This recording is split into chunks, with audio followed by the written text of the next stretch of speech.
Эфир телеканала «Якутия-24» продолжает обзор экономических, спортивных событий и чрезвычайных происшествий. И начнем выпуск с курса валют. По информации Центробанка, доллар находится на отметке 74 рубля и 44 копейки. Евро стоит на отметке 90 рублей 37 копеек. Наиболее выгодный обмен валюты в Якутске сегодня предлагают следующие банки. Курс доллара США выгоднее всех в Солидбанке. Покупает за 74 рубля и 27 копеек, а продают за 74 рубля 98 копеек. Евро покупает по лучшей цене Россельхозбанк за 89 рублей и 75 копеек, а продает Солидбанк за 90 рублей и 60 копеек.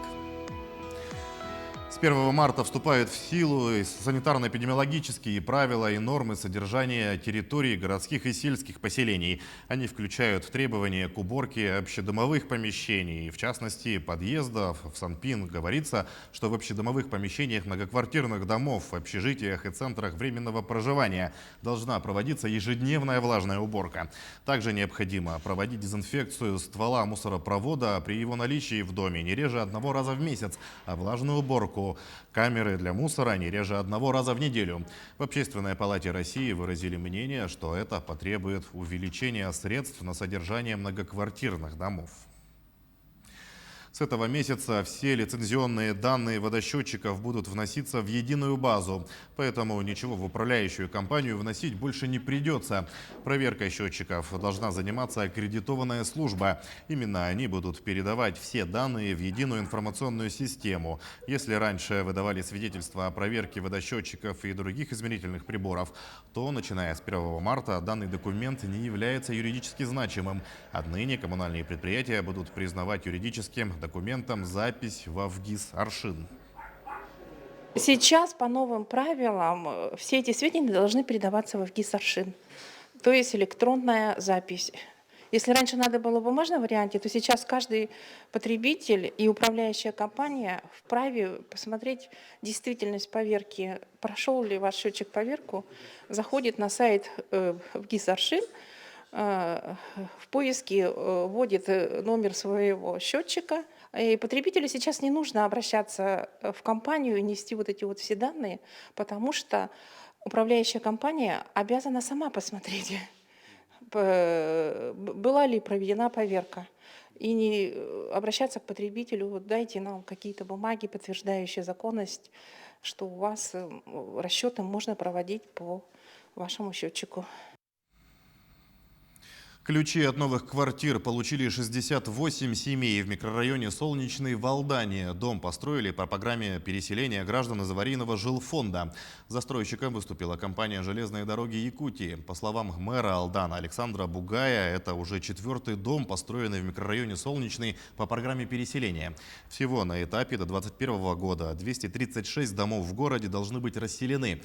И эта задача будет выполнена. Другого механизма расселения аварийного жилфонда просто нет, приводит слова мэра администрации Алдана. Александр Бугай отметил, что дом будет находиться на гарантийном обслуживании строителей 5 лет. В летний период заасфальтируют дворовую территорию.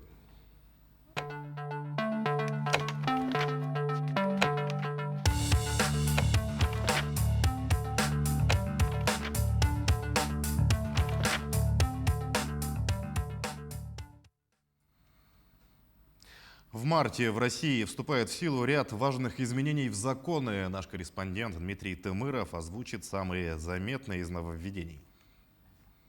Субъектов коррупционных преступлений станет больше. Нормами федерального закона расширен перечень должностных лиц, которые могут быть привлечены к уголовной ответственности за коррупционные преступления. Соответствующие поправки были внесены в Уголовный кодекс Российской Федерации. Теперь за совершение коррупционных преступлений можно привлечь к уголовной ответственности, в том числе руководителей публично-правовых компаний, руководителей государственных внебюджетных фондов и руководителей хозяйствующих обществ с государственным участием.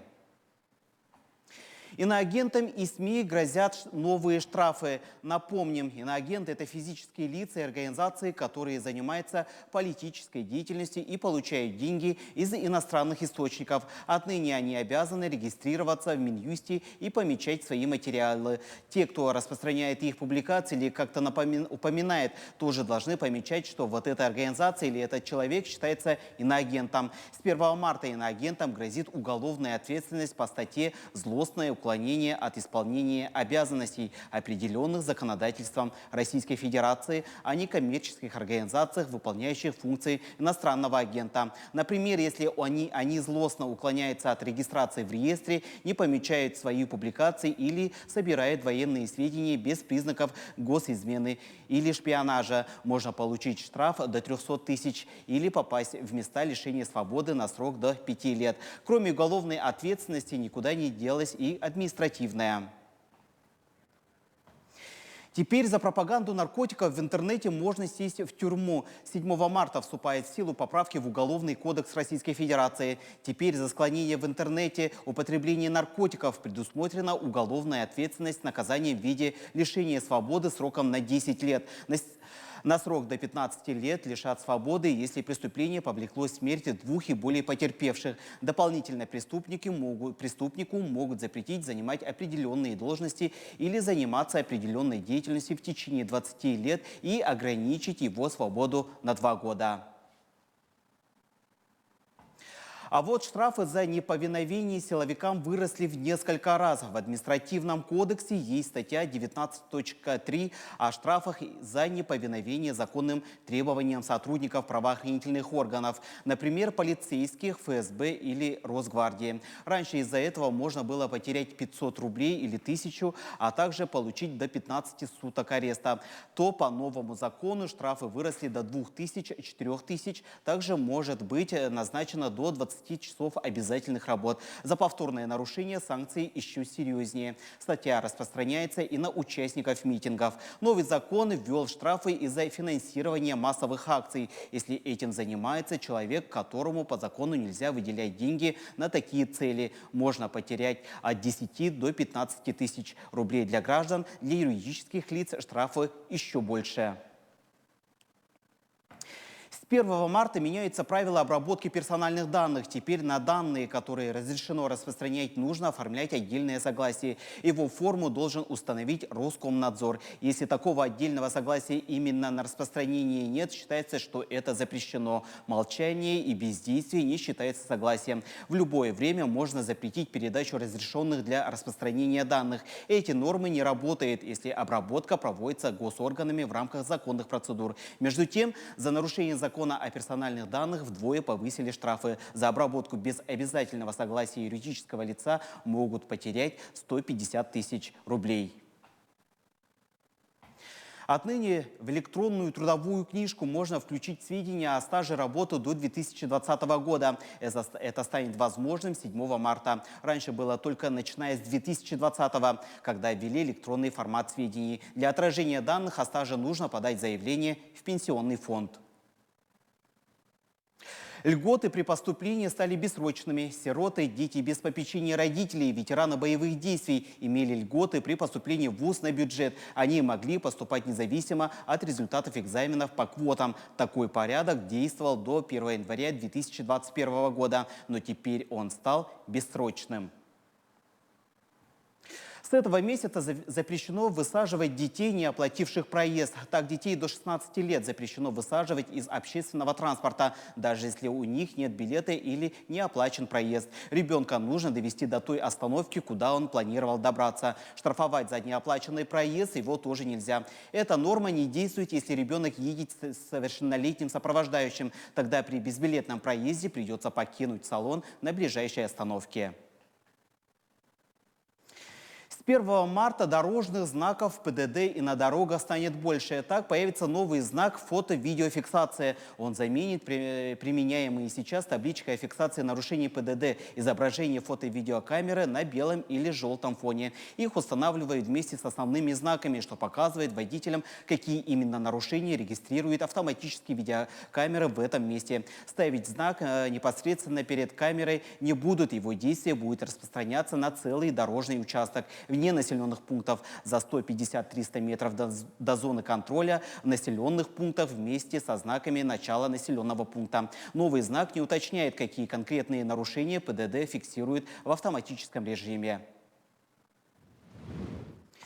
Перенос реформы техосмотра и новые штрафы. Правительство Российской Федерации приняло решение заморозить на 7 месяцев до 1 октября запланированную на 1 марта масштабную реформу технического осмотра автомобилей. Премьер-министр Михаил Мишустин пояснил, что причиной такого решения стала ситуация с коронавирусом. Теперь фото- и видеофиксация проходящих техосмотр автомобилей станет обязательной только с 1 октября. Такая фотография будет снабжаться геотегом и отметкой времени, чтобы можно было понять, в том или месте и в то ли время сделан снимок. Операторы ТО будут передавать фотоснимки в единую автоматизированную информационную систему, операторам которой назначено МВД. Но с 1 марта вступают в силу поправки в Кодекс об административных правонарушениях Российской Федерации, усиливающие административную ответственность за нарушение процедуры техосмотра, за оформление диагностической карты без проведения реального техосмотра. Размер штрафов составит для граждан от 5 до 10 тысяч, для должностных лиц от 30 до 50 тысяч рублей, для юридических лиц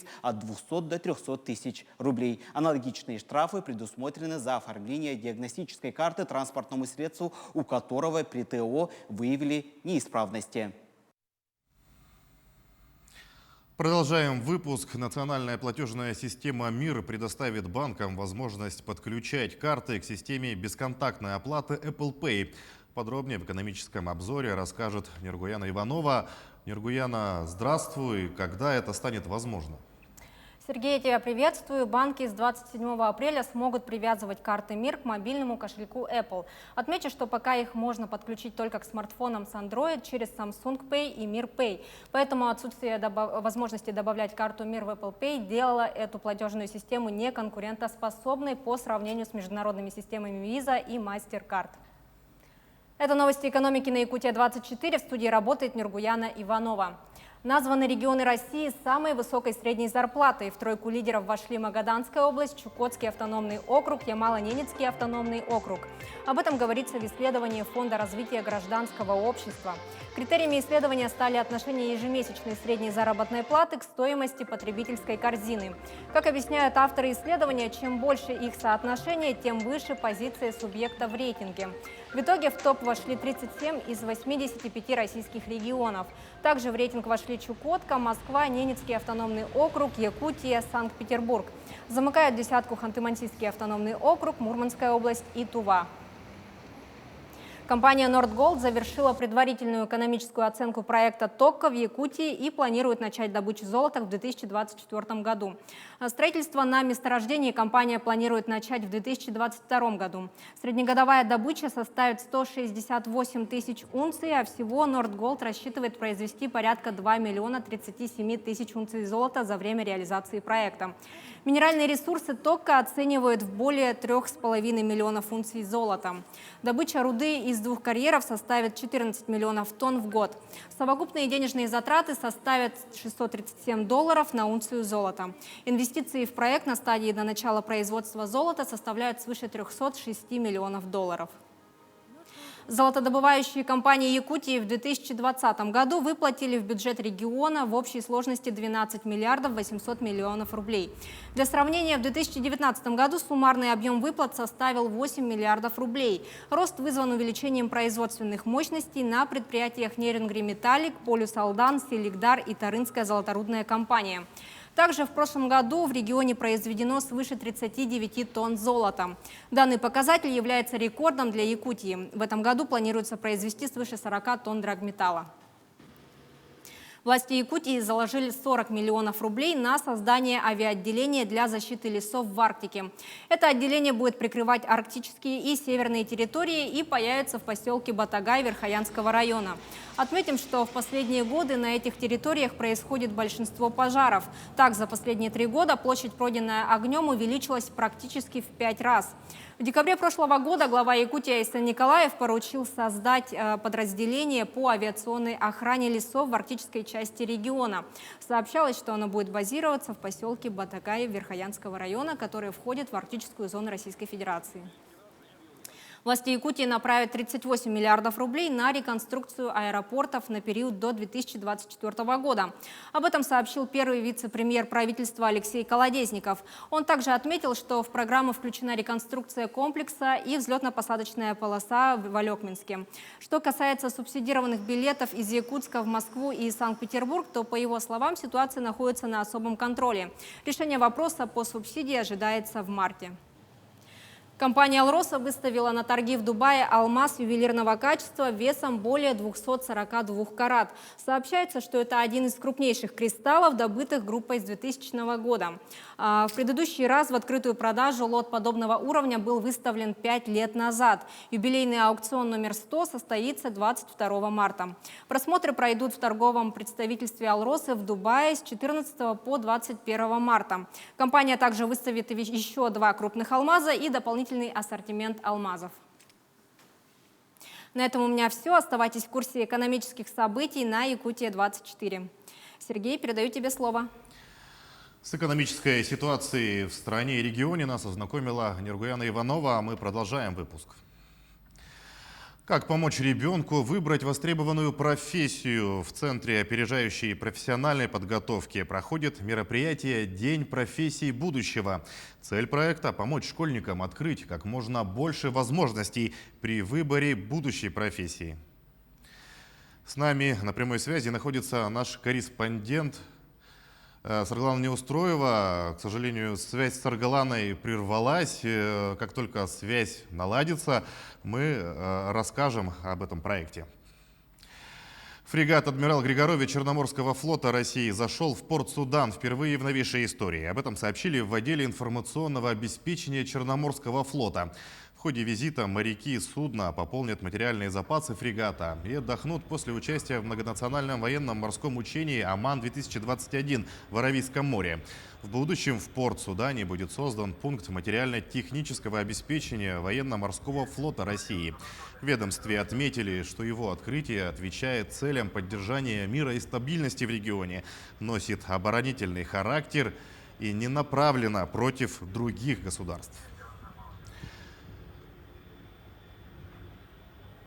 Старт ракетоносителя «Союз-2.1Б» состоялся с 31-й площадки космодрома Байконур. Космический аппарат в связке с разгонным блоком «Фрегат» вывел первый гидрометеорологический спутник «Арктика-М» на орбиту в течение 2 часов.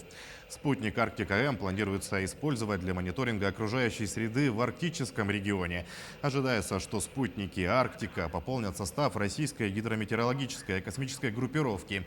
Их предназначение – прогнозировать погоду и анализировать состояние акватории, морей и океанов.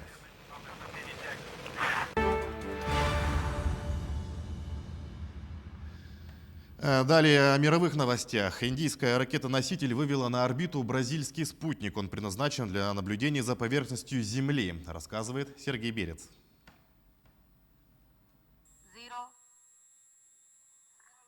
Спутник «Амазония-1», разработанный и построенный в Бразилии, вышел на солнечно-синхронную орбиту с помощью индийской ракеты-носителя PSLV-C-51. Старт произведен в воскресенье с космодрома имени Сатиша Дхавана, расположенном на острове Шрихарикота в Бенгальском заливе. Как сказал глава Индийской организации космических исследований Кей Сиван, он и его коллеги рады, что приняли участие в запуске первого в своем роде бразильского аппарата, чье оснащение выше всяких похвал. Миссия спутника очень важна для Бразилии, отметил министр науки и технологий южноамериканской страны Маркус Понтеш. На него возложена задача наблюдать за экосистемами в бассейне Амазонки и других регионах. Полезная нагрузка ракеты включала еще 18 спутников, один из которых создан индийскими студентами. Британское общество по изучению Антарктиды выложило видео, на котором запечатлен огромный айсберг, отколовшийся от ледника Бранта. Это произошло неподалеку от научной полярной станции, расположенной на том же леднике. Подробности далее. Айсберг в 1270 квадратных километров, что равно площади графства Бертфордшир в Англии или чуть меньше Петербурга, откололся от шельфового ледника Бранта на северо-западе Антарктиды. Первые трещины полярники обнаружили около 10 лет назад. С тех пор ученые наблюдали за процессом, в том числе из космоса. На том же леднике расположена полярная станция Хели или Галлея.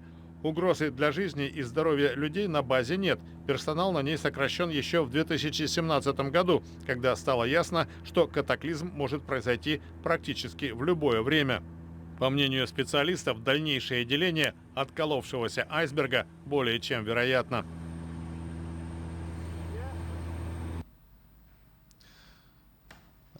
А тем временем каналы Венеции обмелели из-за низкого прилива. Уровень воды в венецианских каналах резко упал. Во многих так мелко, что гондолы оказались практически на суше.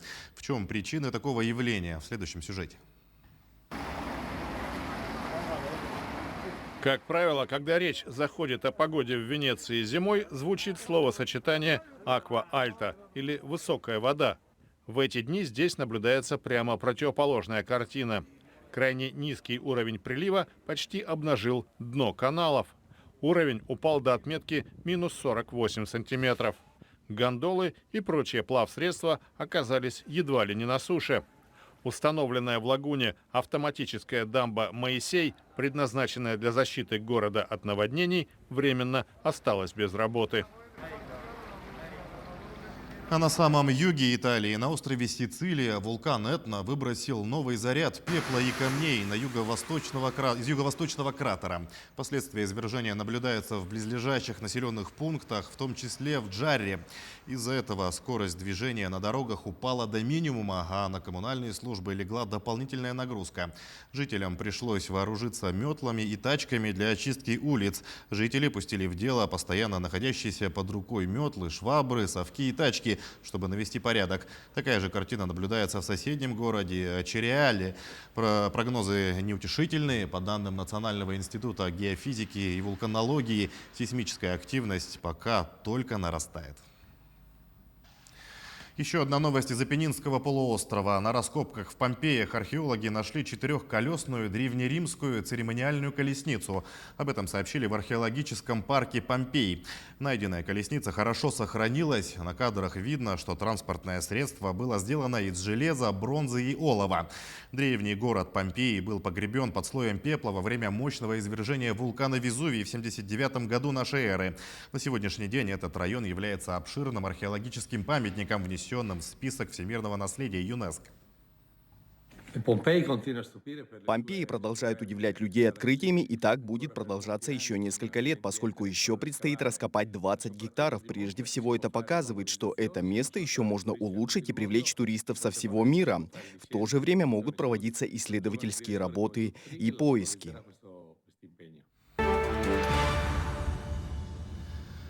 Возвращаемся в наш регион. Как помочь ребенку выбрать востребованную профессию? В Центре опережающей профессиональной подготовки проходит мероприятие «День профессий будущего». Цель проекта – помочь школьникам открыть как можно больше возможностей при выборе будущей профессии. С нами на прямой связи находится наш корреспондент Сарглана Неустроева. Саргы, приветствую, ждем от тебя подробностей мероприятия. Приветствую, Сергей.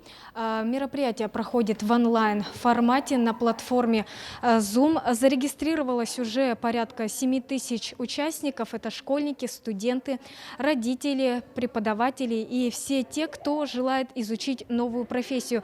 Тем более никогда не поздно познавать что-то новое. По традиции участников мероприятия ожидает обширная программа. Это и мастер-классы, и вебинары, и лекции, и многое-многое другое. Ну а а вот это хотелось бы сейчас представить. Техномишка от партнера Центра опережающей профессиональной подготовки Технопарка. И сегодня здесь он проследит за тем, чтобы всем участникам мероприятия было интересно, весело и, самое главное, познавательно. И первую комнату, которую хотела бы я вам показать, это лекторий. Здесь занятия проходят родители школьников.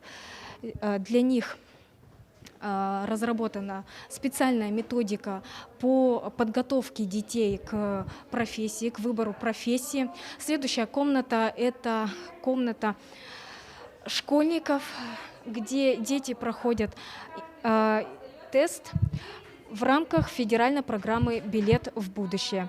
Тест помогает им раскрыть свой потенциал, также получить ценные рекомендации, кем стать, как выбрать профессию, какой профессии ты больше всего предрасположен. При этом тест абсолютно бесплатный, и пройти его может каждый на определенной платформе. И сейчас мы подходим к самому интересному здесь классу. Это класс VR-занятий, где дети с помощью игр в виртуальной реальности проходят также подготовку к выбору своей будущей профессии. Также хотелось бы сказать, что профессия будущего – это профессии, которые будут востребованы в ближайшей перспективе, то есть профессии IT каких-то разработчиков, IT-сотрудников, также биоинженеры и многое-многое другое. Но сейчас мы узнаем у непосредственно самих участников мероприятия, какие же профессии им все-таки интересны. Здравствуйте, представьтесь, пожалуйста. Здравствуйте, меня зовут Бутусова Катерина. Я ученица 5-й школы. Расскажи, пожалуйста, как тебе вообще сегодняшнее мероприятие и выбрала ли ты уже себе профессию? Сегодня прошло достаточно интересное мероприятие. Мы послушали мнение многих экспертов, высказали свое и провели достаточно интересное свое время. Насчет профессии могу сказать, что да, уже выбрала. Для меня сейчас является актуальным выбор режиссуры игрового кино. А почему именно вот это вот? Это же очень сложно, это же буквально работать 24 часа в сутки. Я выбрала данную специальность, так как все-таки, несмотря на многие трудности и то, что может происходить, это достаточно увлекает меня, и могу найти как-то свое счастье, может быть, в этом, в плане того, что создание собственных работ, визуализация, воплощение мыслей в картинке приносит какое-то эстетичное удовольствие. И, Спасибо, Катя. Расспросим еще одного участника. Здравствуйте. Представьтесь, пожалуйста. Меня зовут Кононов Виктор, я ученик 5-й школы, учусь в 9 классе. Расскажи, пожалуйста, ты сегодня выбрала себе профессию? Да, я могу сказать, что я определился со своей будущей профессией, и она связана с кинематографией и, соответственно, в узком направлении либо режиссер, либо сценарист. Вообще ты именно сегодня, вот у вас с Екатериной такие достаточно серьезные профессии. За один день вы определились за один день, то есть за сегодняшний, или вообще как-то долго к этому шли, а сегодня утвердились в этом? За Екатерину я сказать не могу, потому что я не чувствую ее эмоций и ее мыслей. Могу сказать за себя. Я к выбору этой профессии шел достаточно давно, и, получается, я долго думал над этой профессией, потому что, получается, она по-своему трудна и очень ответственна. В принципе, в выборе профессии было много вариантов, куда можно пойти. Это начиная от политической карьеры, заканчивая, получается, кинематографией. И в выборе мне никто не помогал. Получается, я к выбору сам пришел, и к этому я шел очень давно. И получается, это, грубо говоря, не с бухты-барахты сегодня пришел, показалось интересным и решил сниматься в кино или снимать кино. Спасибо. А вообще, в целом, сегодняшнее мероприятие тебе как? Есть какие-нибудь особые курсы или, может, мастер-классы вы уже успели пройти, которые понравились? Вообще, сегодняшнее мероприятие было проведено достаточно на высоком уровне. Я это оценил и высоко благодарю за такое уважение к нам, как начинающим профессионалам своего дела, да. Это, во-первых. А во-вторых, вы вот упомянули касаемо мастер-курсов, да? Мастер-групп, курсов и мастер-классов, все в этом роде. В принципе, у меня в планах сейчас получается пойти на мастер-курсы по фотографированию, по кинематографии, по видеографии. То есть я хочу в этом плане сильно развиваться и брать опыт у профессионалов своего дела, у экспертов. Спасибо. Мы также хотели бы добавить, что курсы проводятся уже, подобные курсы по профессию, подобные мероприятия по выборе профессии будущего проходят уже 2-й год в республике. Здесь, в Центре опережающей профессиональной подготовки, это самый лучший инновационный центр профподготовки не только в республике, но и по всему Дальнему Востоку. И у меня к этому часу все, Сергей. Сергей, спасибо. Я напомню, Сарглана Неустроева в прямом эфире рассказала о Дне профессии будущего в Центре профподготовки. Сегодня первый день долгожданной весны. Какие же знаменательные даты и события еще выпали на 1 марта, мы узнаем из следующего материала. Сегодня, 1 марта, Всемирный день комплимента, Национальный день цветных женщин в США и Всемирный день гражданской обороны. Также 1 марта – День ноль дискриминации. Дата отмечается ежегодно по решению ООН уже 7 лет. 1 марта также День Забайкальского края. Новый регион появился на карте России в 2008 году. Среди профессиональных праздников сегодня День эксперта-криминалиста МВД России, День хостинг-провайдера и День театрального кассира в России. 1 марта также День кошек в нашей стране. У славян 1 марта Ярилин день, посвященный Богу Солнца. По народному календарю сегодня не стоило радоваться скорому теплу, поскольку весна обманчива. 1 марта 1555 года французский прорицатель Мишель Нострадамус опубликовал свою книгу предсказаний. Они написаны в форме зашифрованных четверостишей. В 1872 году в этот день в Йеллоустоуне открылся первый национальный парк США. 1 марта 1873 года американский конструктор-оружейник Фил Ремингтон начал производство первой пишущей машинки. Аппарат получил название по фамилии инженера. 1 марта 1954 года США произвели взрыв водородной бомбы на атолле Бикини в Тихом океане. В 2000 году в этот же день произошел бой в Аргунском ущелье в ходе Второй Чеченской войны. Тогда погибла рота псковских десантников. 1 марта 1445 года родился Сандро Боттичелли, итальянский живописец эпохи Возрождения. 1 марта 1963 года родился Томас Андерс, немецкий поп-певец, актер, композитор, бывший солист группы Modern Talking. Сегодня 75 лет со дня рождения Виталия Бысыгысова, заслуженного работника народного хозяйства Якутии, государственного и политического деятеля. Также сегодня 70 лет со дня рождения Леонида Ковалева, организатора геологической службы в Якутии, кандидата экономических наук, заслуженного геолога республики, почетного разведчика недр СССР. Именины в этот день празднуют Даниил, Илья, Макар, Павел, Памфил, Порфирий, Самуил и Юлиан.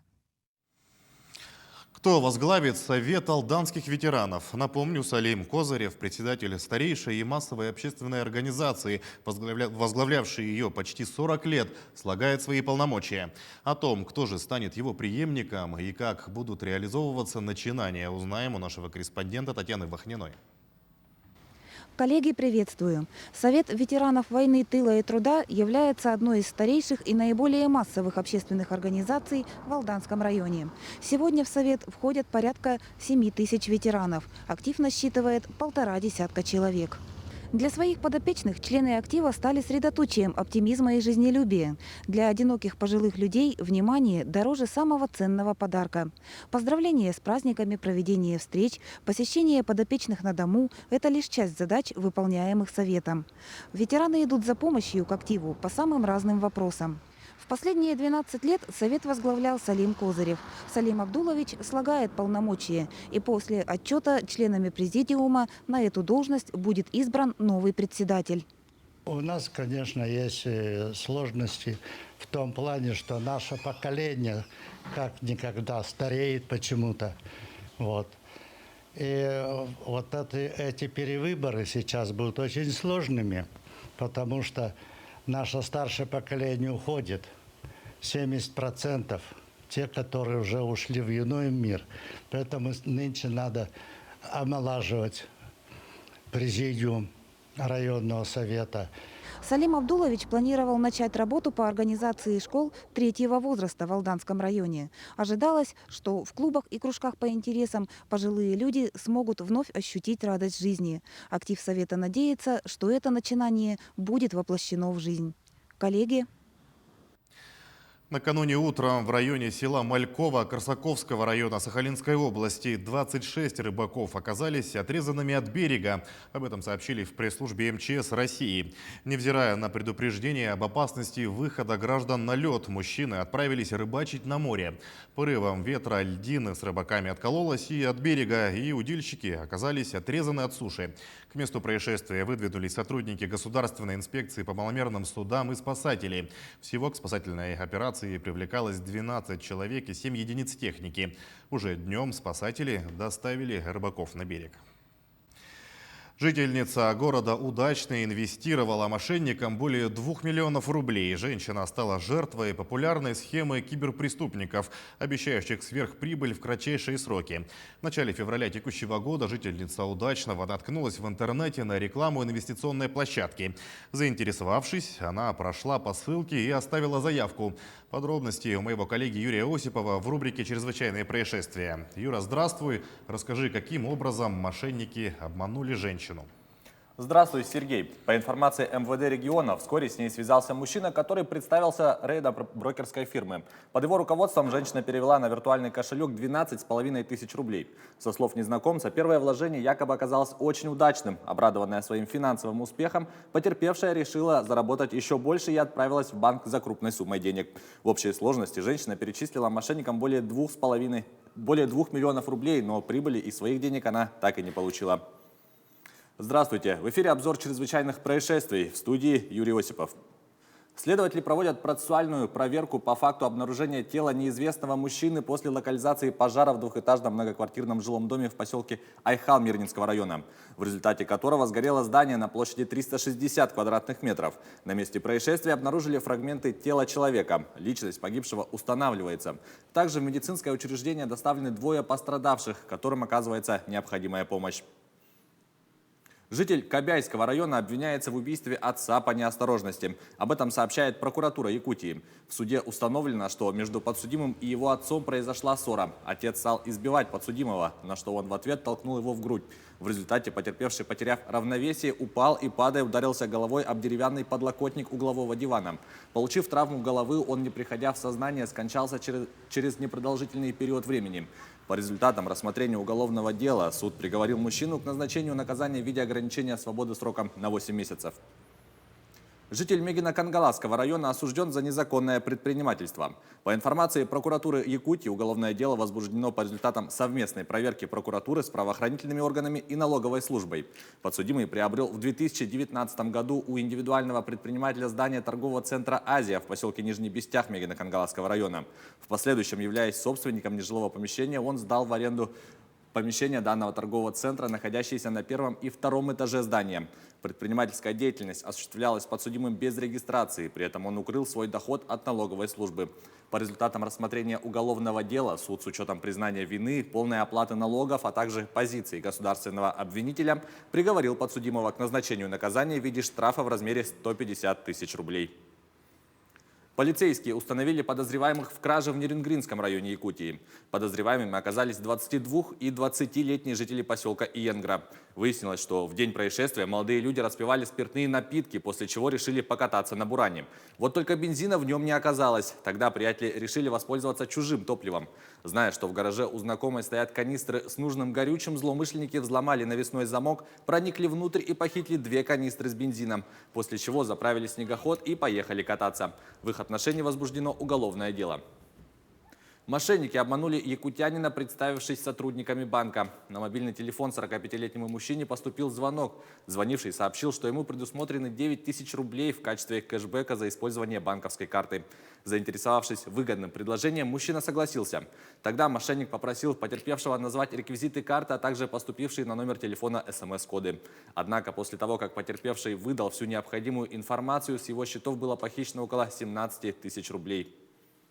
В исправительную колонию пытались перебросить 12 сотовых телефонов. По информации Управления Федеральной службы исполнения наказаний в Якутии, в ночь на 26 февраля 2 жителей поселка Мохсоколох были задержаны сотрудниками исправительной колонии на прилегающей режимной территории. Мужчины пытались перебросить через основное заграждение 2 заранее подготовленных свертка, которые были изъяты у них в ходе досмотра. В свертках находились 12 сотовых телефонов, которыми нарушители намеревались обеспечить осужденных. В отношении задержанных граждан составлены и направлены в суд протоколы об административном правонарушении. Очередная демонстрация в Барселоне в поддержку заключенного рэпера Пабло Хаселя вылилась в беспорядки, погромы и грабежи, поджоги. Арестовано не менее 10 человек за нападение на полицейских, один из которых получил легкую травму. Хасель получил 9 месяцев лишения свободы за оскорбление в адрес королевской семьи и судебной системы Испании, содержавшейся в его стихах и твитах. Его задержание и помещение в тюрьму вызвало волну протестов в Барселоне, Мадриде и некоторых других городах. Подробности в следующем материале рассказывает Сергей Берец.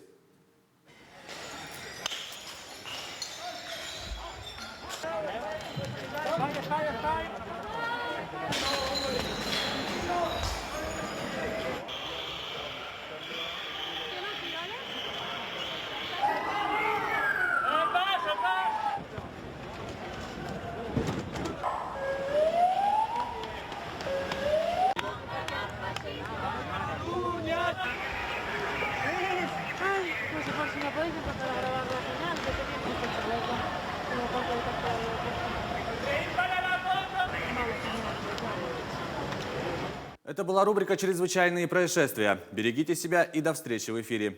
Сергей, к этому часу у меня вся информация о происшествиях в республике и за ее пределами. Передаю слово тебе.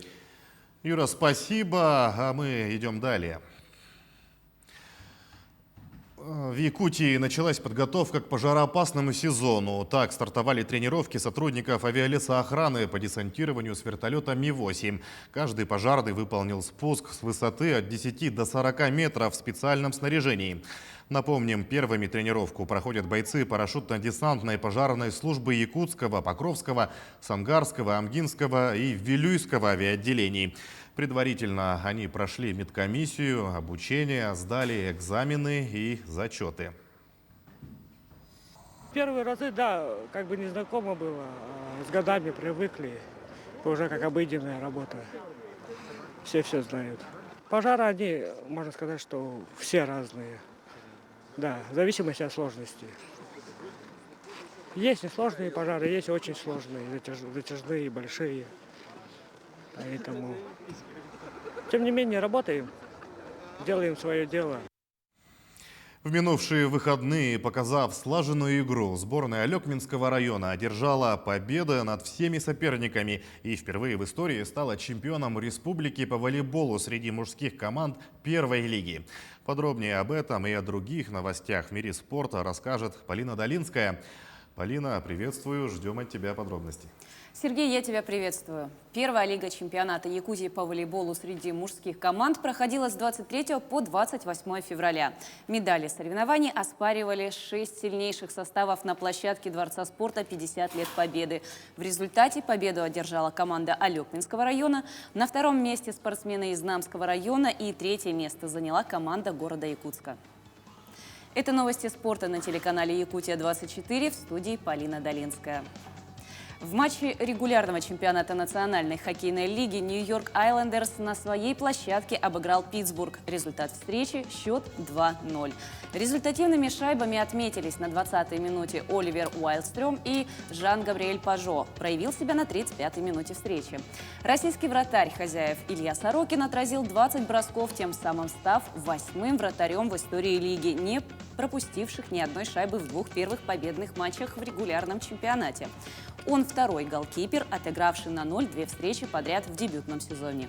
В турнирной таблице Восточного дивизиона Айлендерс поднялся на 3-е место, набрав 26 баллов в 21 матче. Питтсбург идет 5-м, имея в активе 23 очка за 20 встреч. В следующем матче клуб из Нью-Йорка в гостях сыграет с Нью-Джерси, а Питтсбург 2 марта примет Филадельфию. А в гостевом матче регулярного чемпионата Национальной хоккейной лиги Вашингтон Кэпиталс со счетом 3-2 победил Нью-Джерси. У проигравших отличился Михаил Мальцев и Егор Шарангович. В составе победителей шайбы забросили Якуб Врана, Никлас Бэкстрём и Александр Овечкин. Тем самым в активе 35-летнего Овечкина теперь 17 очков в 17 матчах текущего сезона. Всего в регулярных чемпионатах НХЛ у Овечкина 713 шайб. По данному показателю он с большим отрывом лидирует среди действующих хоккеистов лиги и занимает 7-е место в списке снайперов НХЛ за всю историю. Российский лыжник Александр Большунов получил золотую медаль за победу в скиатлоне на чемпионате мира. Церемония награждения призеров гонки состоялась в воскресенье вечером в Оберсдорфе. Медали в скиатлоне на чемпионат мира были разыграны днем ранее. 2-е и 3-е места заняли норвежцы Симен Крюгер и Ханс Холлун. Большунов впервые в карьере стал чемпионом мира. На предыдущем мировом первенстве он завоевал 4 серебряные награды. В активе российского лыжника также 3 серебряные и 1 бронзовая награды Олимпийских игр 2018 года в Пхенчхане. Он дважды побеждал в общем зачете Кубка мира и в многодневной гонке Тур де Ски. Во время церемонии награждения в честь Большунова звучал гимн Международной федерации лыжного спорта. Виктория Синицына и Никита Коцалапов стали победителями соревнования танцевальных дуэтов в финале Кубка России по фигурному катанию. 2-е место заняли Аннабель Морозова и Андрей Багин, 3-е – Екатерина Миронова и Евгений Устенко. Кубок России является заключительным этапом отбора в российскую команду на чемпионат мира. Полный состав участников будет объявлен 1 марта. Одну путевку из 3 в танцах на льду по итогам чемпионата России завоевали Александра Степанова и Иван Букин. Мировое первенство пройдет в Стокгольме с 22 по 28 марта. Переходим к региональным новостям. В минувшие выходные, показав слаженную игру, сборная Алёкминского района одержала победы над всеми соперниками и стала чемпионом республики по волейболу среди мужских команд первой лиги. Первая лига чемпионата Якутии по волейболу среди мужских команд проходила с 23 по 28 февраля. Медали соревнований оспаривали 6 сильнейших составов на площадке Дворца спорта «50 лет Победы». В результате чемпионата в тройку лидеров вошли: 1-е место команда Алёкминского района, на 2-м спортсмены из Намского района и 3-е место заняла команда города Якутска. Конечно, в связи с пандемией команды не все, так понял, что хорошо тренировались, так как спортивные объекты были закрыты. Но, несмотря на это, очень хорошую игру показала сборная команда Алёкминского района. Ну и, конечно, также хорошо сыграла сборная команда Намского района. На этом наш выпуск подошел к концу. Мы продолжим следить за новостями в мире спорта. Сергей? Полина, спасибо. Полина Долинская озвучила новости из мира спорта. Мы идем далее. В Мирном началось строительство долгожданного многопрофильного дворца детства. Планируемые сроки сдачи объекта 2022 год. На прямой связи с нами находится наш корреспондент в Мирном Марферина Алексеева. Марферина, приветствую. Расскажи подробнее о ходе строительства и в целом, чего ожидать юным мирнинцам от нового детского центра. Да, приветствую, Сергей. Сейчас мы находимся на месте строительства многопрофильного культурно-социологического научно-образовательного кластера. В Мирном его называют по-простому просто «Дворец детства». Этот дворец детства, который вы видите сзади, он будет строиться на базе недостроенных корпусов Мирнинского политехнического института Северо-Восточного факультета СФУ. И корпус будет состоять из двух отдельных корпусов. Первый корпус будет состоять из 5 этажей, второй из 3 этажей. Вообще, на самом деле, эта тема очень актуальная и обсуждалась уже на протяжении многих лет, так как строительство данного объекта считается очень таким актуальным, так как на сегодняшний день дети занимаются в центре дополнительного образования, который находится на 1-м этаже многоквартирного дома, то есть бывший дом пионеров. И на сегодняшний день там занимается более 1200 ребят, им приходится учиться чуть ли не в 4 смены. А вот будущий дворец детства позволит заниматься детям около 500 человек за одну смену. И сейчас вам предлагаю показать коллегам план проекта на будущее. Извиняюсь. Алло. Сейчас я предлагаю коллегам вывести на экран план, проект 3D нашего будущего дворца детства. Итак, таким образом, нам известно, что на 1-м этаже по плану располагается вестибюль с местом для ресепшена, буфет на 24 посадочных мест, студия звукозаписи и учебные кабинеты для хай-тек цеха. На 2-м этаже центр по изучению иностранных языков, проектная зона, учебные кабинеты детского технопарка «Кванториум», «Биоквантум», промышленный дизайн и робототехника. Кроме этого, также планируется и фитнес-зал. На 3-м этаже учебные кабинеты в сфере программирования, а также шахматная гостиная и интерактивная научно-познавательная зона. То есть весь 3-й этаж будет IT-клуб для детей. На 4-м этаже коворкинг-зона, лекторий, точки кипения, конференц-зал и административные кабинеты. 2-й 3-этажный цех, корпус предназначен для развития центра раннего развития детей и культурно-образовательного центра зрительным залом на 300 посадочных мест с эстрадой и фойе с зимним садом.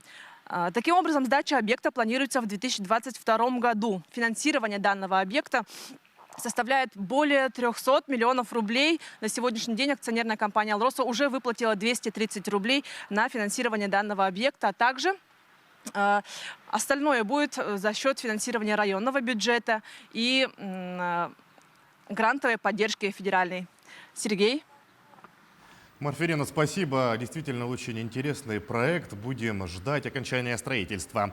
Я напомню, Марферина Алексеева из Мирного рассказала о строительстве долгожданного многопрофильного дворца детства.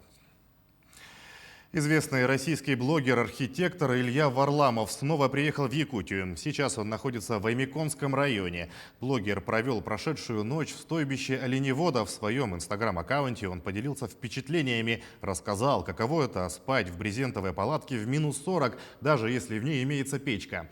Впрочем, как раз из-за этой печки и расшалившихся щенков блогер и его спутники едва не задохнулись ночью от дыма.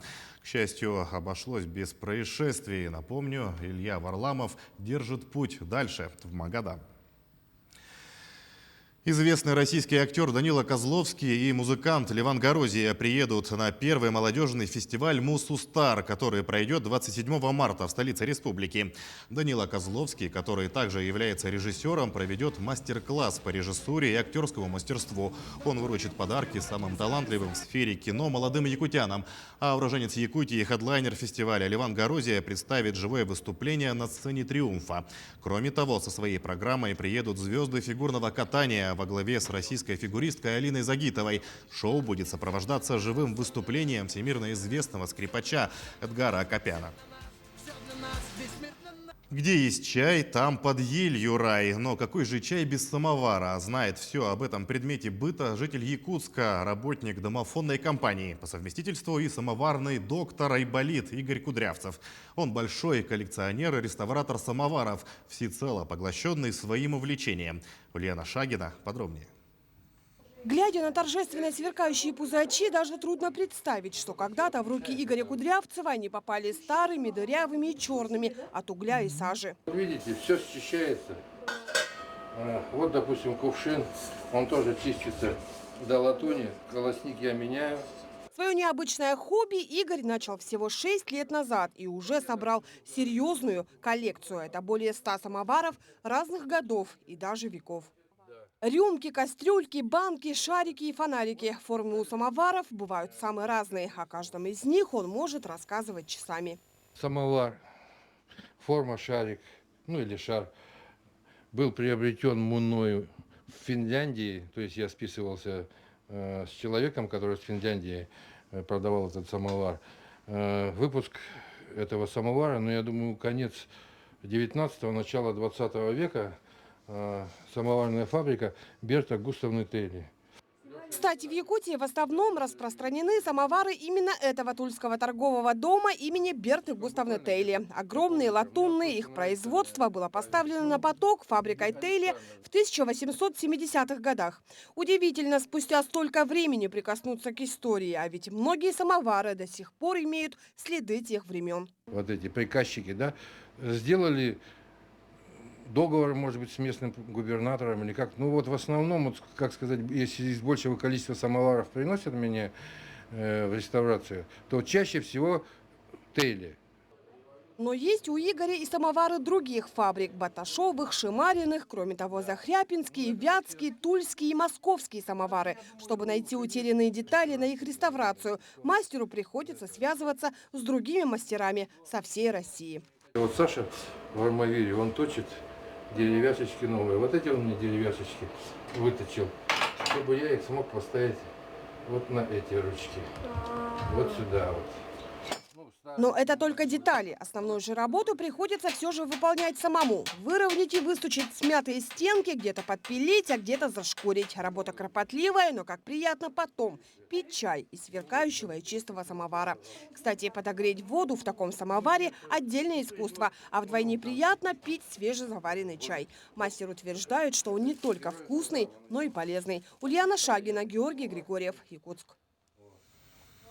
Фильм якутского режиссера Дмитрия Давыдова «Пугало» показали в Мирном. Прокат стартовал 25 февраля по всей стране.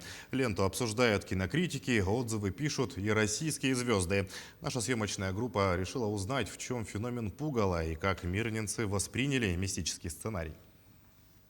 Сбитые в колтун волосы, разноцветные валенки, засаленный тулуп. В деревенской знахарке нет ничего женственного и привлекательного. Одним словом, пугало. Бутылка алкоголя – вот ее единственный друг. Каждый односельчанин считает долгом то кинуть в сторону женщины едкую шутку, то плюнуть в спину, то обругать. Но когда в дом приходит беда, все идут к ней, ведь она целительница.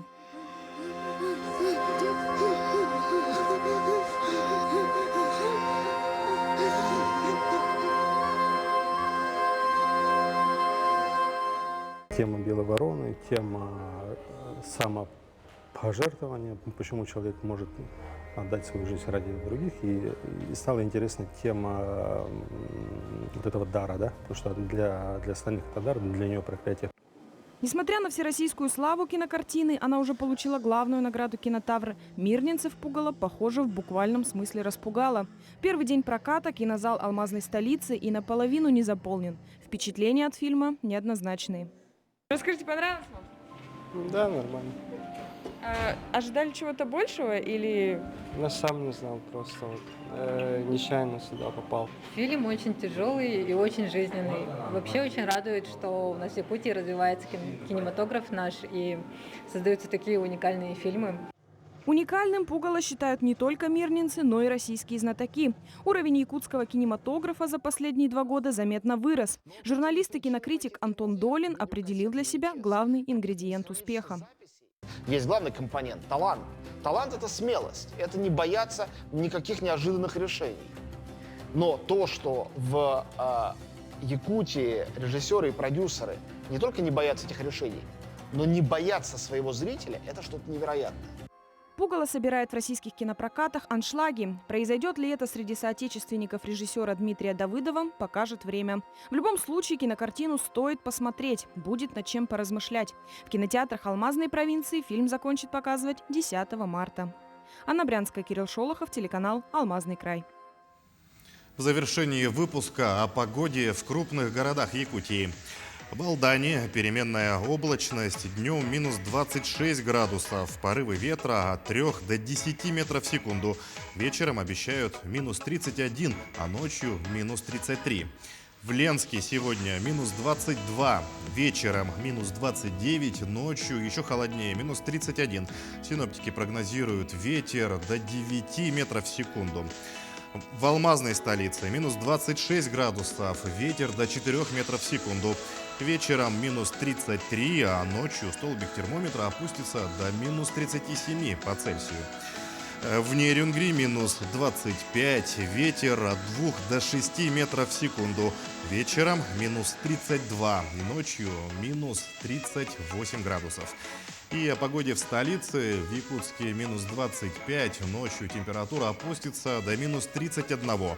Ветер с порывами от 1 до 3 метров в секунду, влажность 58%, давление 764 миллиметра ртутного столба.